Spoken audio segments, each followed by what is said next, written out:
Հարավային Կովկասում Թրամփը փորձել է բարելավել արտաքին, առևտրային եւ էներգետիկ հարաբերությունները Չինաստանի դեմ Ամերիկայի դիրքերը ամրապնդելու համար, գրել է Forbes-ը։ Պարբերականը հիշեցրել է, որ 2025 թվականի օգոստոսին Թրամփի, Ալիևի եւ Փաշինյանի ստորագրած համաձայնագրերի արդյունքում ստացված խաղաղության նախաձեռնությունը հնարավորություն է տվել Միացյալ Նահանգներին մուտք գործել մեջբերում Զանգեզուրի միջանցք, որը վերանվանվել է Թրամփի երթուղի միջազգային խաղաղության եւ բարգավաճման համար։ Forbes-ը ընդգծել է, որ Կովկասը հարուստ է բնական պաշարներով։ Միջազգային առևտրի վարչության տվյալներով Հայաստանն ունի այնպիսի մետաղներ, ինչպիսիք են երկաթը, պղինձը, ոսկին, արծաթը եւ այլումինը։ Հայաստանը նաեւ զարգացրել է ադամանդի վերամշակման արդյունաբերությունը եւ Հայաստանի կառավարությունը ակտիվորեն ձգտում է զարգացնել իր հանքային պաշարները, ինչը կարող է մեծ հետաքրքրություն ներկայացնել Միացյալ Նահանգների համար։ Քննադատները պնդում են, որ թրիփը ձգտում է թուլացնել Հայաստանի ինքնիշխանությունը, Միացյալ Նահանգներին հասանելիություն տալով Կովկասի բնական պաշարներին։ Միացյալ Նահանգները ակտիվ հետաքրքրություն է ցուցաբերել նաև Ադրբեջանի նկատմամբ։ Բացի թրիփից Ադրբեջանի եւ ԱՄՆ պաշտոնյաները քննարկել են նաև էներգետիկ համագործակցության մանրամասն ճանապարհային քարտեզը, գրել է Forbes-ը։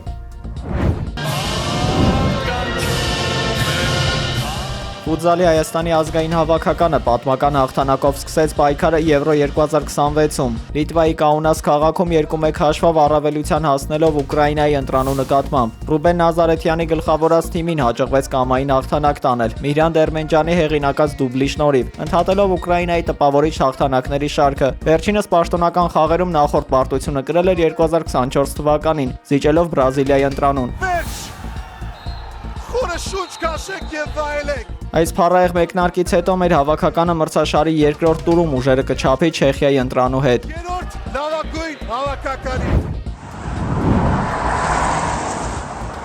Կրեմլում ավելի քան 3 ժամ անց ավարտվել է Ռուսաստանի Դաշնության նախագահ Վլադիմիր Պուտինի եւ ամերիկյան պատվիրակության փակ հանդիպումը։ Ամերիկյան կողմից հանդիպմանը մասնակցել են ԱՄՆ հատուկ բանագնաց Սթիվ Ուիթքոֆն ու Դոնալդ Թրամփի փեսան Ջարեդ Քուշները։ Կողմերը քննարկել են Ուկրաինայի տարածքային հարցը, ինչպես նաեւ պայմանավորվել շարունակել շփումները եռակողմ ձևաչափով Կիևի մասնակցությամբ։ Ռուսաստանի Դաշնության նախագահի օգնական Յուրի Ուշակովը հայտնել է, որ առանց Ուկրաինայի եւ Ռուսաստանի տարածքային հարցի լուծման անհնար է դադարեցնել շուրջ 4 տարի շարունակվող հակամարտությունը։ Հանդիպման ավարտին նախագահի օգնականը հայտարարել է, որ Ռուսաստանի, ԱՄՆ-ի եւ Ուկրաինայի միջև անվտանգության հարցերով եռակողմ առաջին հանդիպումը տեղի կունենա ուրբաթ Աբու Դաբիում։ ԱՄՆ նախագահ Դոնալդ Թրամփը հայտարարել է, որ իրենք շարունակում են մաքսատուրքեր սահմանել Իրանի նկատմամբ։ Եթե դուք գործարքներ եք կնքում Իրանի հետ, ձեր վրա կգործի 25% մաքսատուրք։ Այն ուժի մեջ կմտնի շատ շուտով, ասել է Սպիտակ տան ղեկավարը։ Նրա խոսքով իրենք մեծ ճնշում են գործադրել Իրանի վրա։ Ավելի վաղ նա հայտարարել էր, որ Իրանը ցանկանում է բանակցել Միացյալ Նահանգների հետ։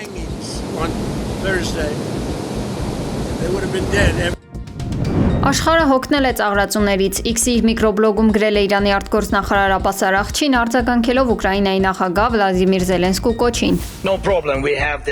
Դավոսում կայացած տնտեսական ֆորումի իր ելույթում Ուկրաինայի նախագահ Վոլոդիմիր Զելենսկին խոսել էր Իրանում վերջին իրադարձությունների եւ ցուցարարներին սպանելու մասին։ Նա նշել էր, թե աշխարհը անհրաժեշտ օգնություն չի ցուցաբերել Իրանի ժողովրդին։ Իրանում ցուցարարները խեղդվում էին արյան մեջ, աշխարհը բավարար օգնություն չէր ցուցաբերում իրանցի ժողովրդին, այն մի կողմ էր քաշվել։ Եվրոպայում Սուրբ Ծննդյան եւ Նոր տարվա տոնակատարություններ էին անցկացվում, եւ եվրոպացի քաղաքական գործիչները վերադարձան աշխատանքի եւ դիրքորոշում ընդունեցին, այաթոլան արդեն հազարավոր մարդկանց էր սպանել։ Եթե Իրանի ռեժիմը մնա, դա կլինի ուղերձ աշխարհին։ Սպանեք շատ մարդկանց եւ մնացեք իշխանության գլուխ։ Արաղչին շեշտել է, մեջբերում, ի տարբերություն ձեր բանակի, որը ֆինանսավորվում է արտասահմանից եւ լի է վարձկաններով, մենք իրանցիներս կարող ենք պաշտպանվել եւ անհրաժեշտ չենք համարում արտաքին օգնություն խնդրել։ You got a deal, Mr. President. You got a deal.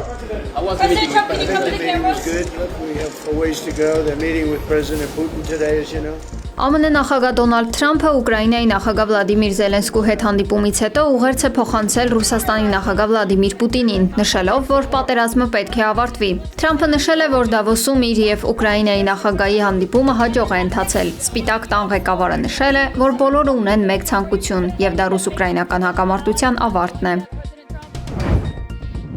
Մակրոնի աչքին հաջորդել է Թրամփի ձեռքը։ Դավոսում ԱՄՆ նախագահի ձեռքի կապտուկը չի վրիպել հանրության ուշադրությունից։ Նա պարզաբանել է, որ ֆորումի ընթացքում հարվածել է սեղանին։ Մինչ Թրամփի պարզաբանումը մամուլում ակտիվացել էին Թրամփի հիվանդության մասին լուրերը։